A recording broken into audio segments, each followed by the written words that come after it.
Gneča v čakalnici, postelje na hodnikih, natrpane bolnišnične sobe. Je vojno stanje na urgencah postalo normalno, kot pravi vodja mariborske urgence? Kakšni so vzroki za naval na urgence? Odgovore smo iskali na 6 urgencah v Ljubljani, Mariboru, Izoli, Kočevju, Kamniku in na Ptuju. Lani je na ljubljansko urgenco in splošno nujno medicinsko pomoč prišlo 188 tisoč pacientov, na mariborsko urgenco 117 tisoč in celjsko dobrih 97 tisoč. Kakšne so rešitve? 24 ur Fokus z Nežo Štajner.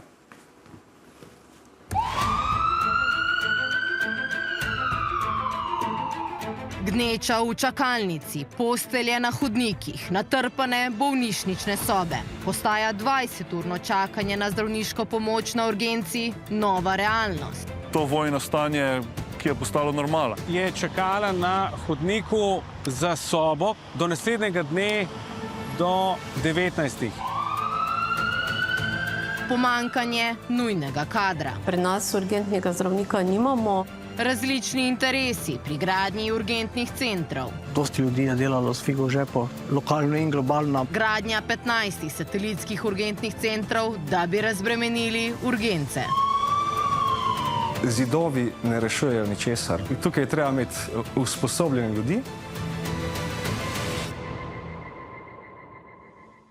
Da bi odgovorili na vprašanje, kaj nas je pripeljalo do kolapsa na urgencah, ki se odvija pred našimi očmi, smo šli na več koncev Slovenije. Maribor, Ptuj, Izola, Kočevje in Kamnik. Pogovarjali smo se s pacienti, urgentnimi zdravniki, kirurgi, direktorji. Kaj so vzroki za naval na urgence in kakšne so rešitve?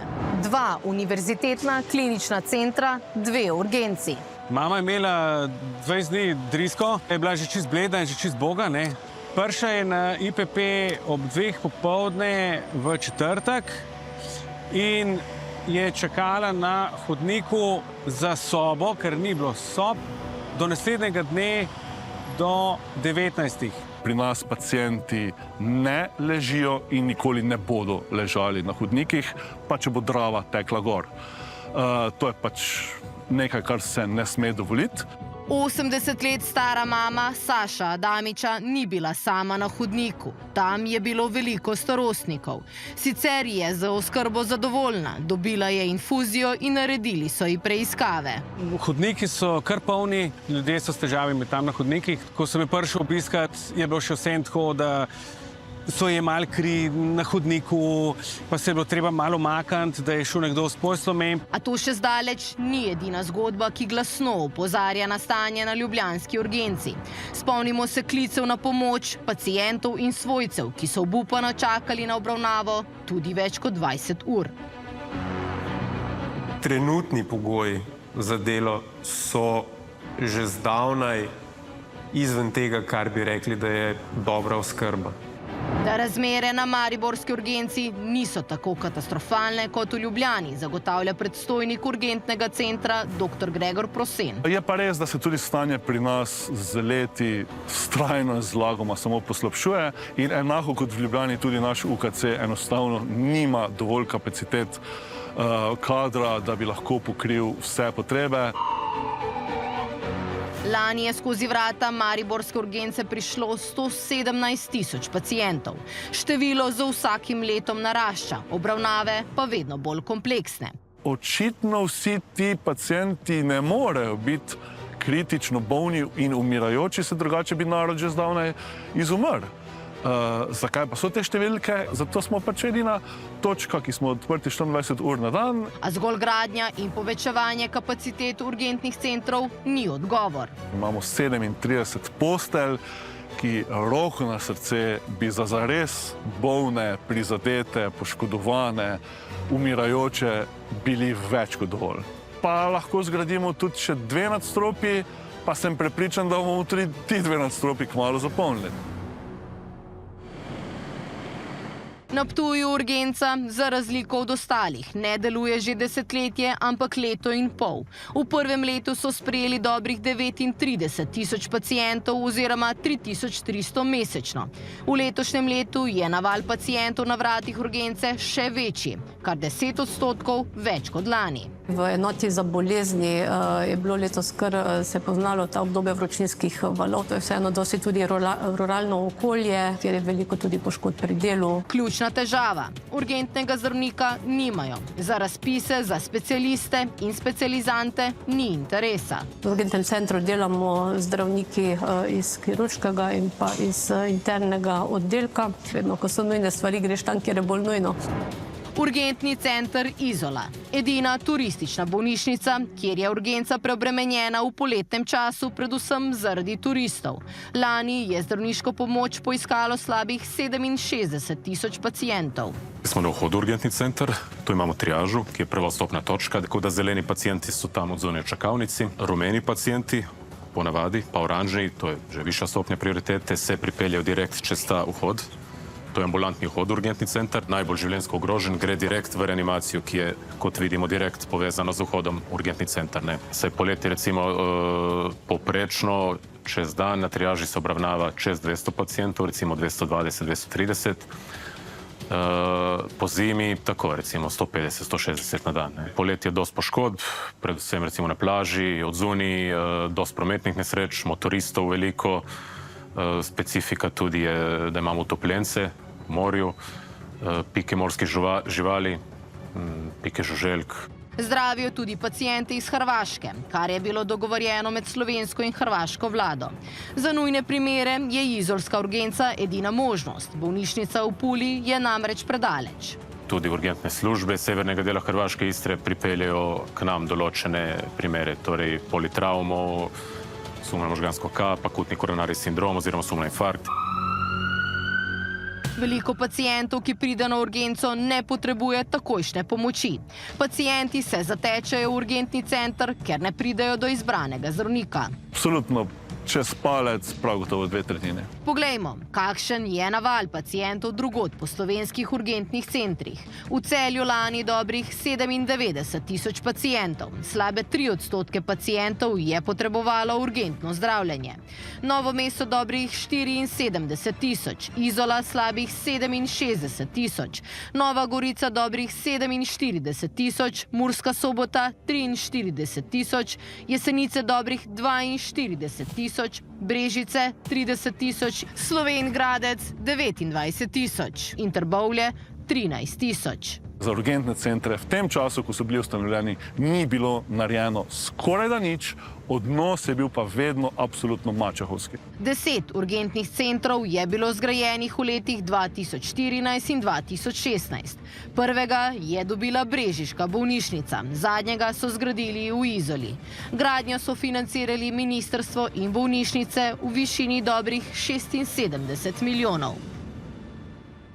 Ptujska bolnišnica je na urgentni center čakala 10 let. Vzrok? Različni interesi, ki niso sledili interesom bolnika, je kritičen strokovni direktor Ptujske bolnišnice Teodor Pevec. Ne vem, kdo bi te 40 tisoč prevzel, kaj bi se še lepo dogajalo. Z tega vidika, če bi se k temu osredotočili od začetka, vseh teh težav ne bi bilo, ampak takrat so bili vsi drugi interesi. Dosti ljudi je delalo s figo v žepu, in lokalno in globalno. A zgrajen je bil premajhen urgentni center, opozarja Pevec. Takrat je bilo ministrstvo za zdravje nepopustljivo, so se držali teh kvadratur, ki so jih pravzaprav 20 let nazaj naredili. Internistična opazovalnica z temi 4 do 5 posteljami je premajhna, ampak so tudi na hodnikih, ker je običajno pritisk bolnikov večji, kot je zmogljivost te opazovalnice. Pa tudi sami ti hodniki, kjer bolniki čakajo, so dostikrat tesni. Računsko sodišče je v reviziji, ki jo je objavilo leta 2019, ugotovilo, da je ministrstvo urgence slabo časovno in stroškovno načrtovalo. Še več, gradili so jih neustrezno glede na potrebe po regijah.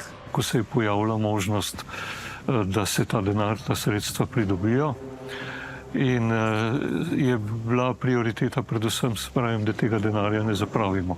Malo je bilo pa pozornosti gotovo dane na sam način dela, organizacijo.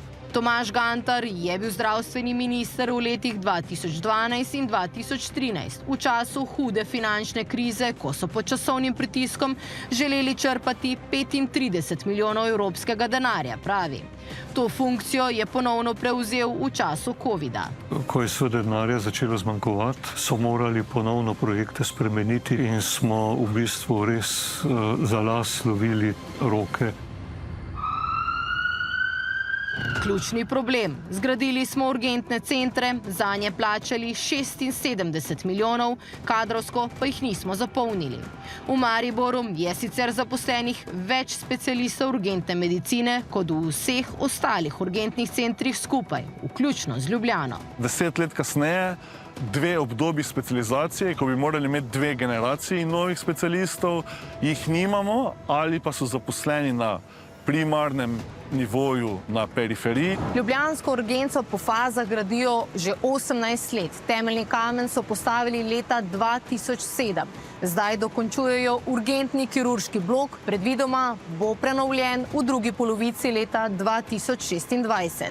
Trenutno se nahajamo v novih reanimacijskih prostorih. Z obnovo urgentnega kirurškega bloka so začeli 2019, vendar se je zaradi pandemije COVID-19 začasno ustavila.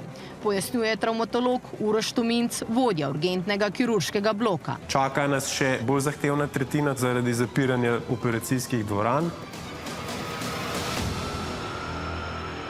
Gradi se glede na razpoložljiva sredstva, pojasnjuje v.d. direktorja Ivan Osrečki, Urada za nadzor kakovost in investicije v zdravstvu. Zastopimo razmere, zastopimo nezadovoljstvo, zato izvajamo dela pospešene, kolikor se da.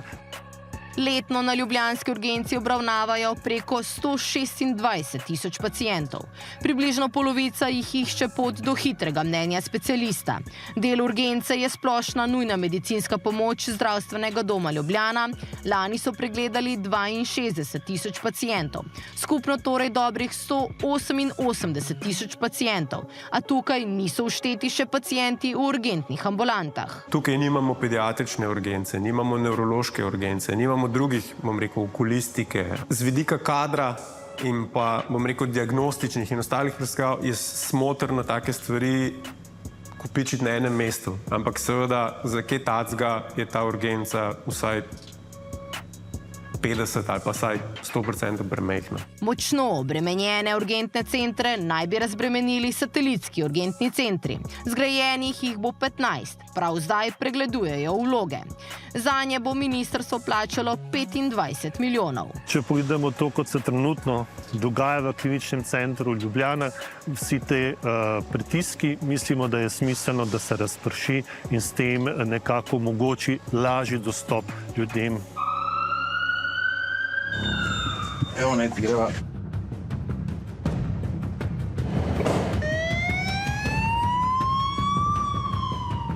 Prvi med satelitskimi urgentnimi centri Kočevje. To je naš satelitski urgentni center. Gledamo paciente na toplem, suhem ven iz terena.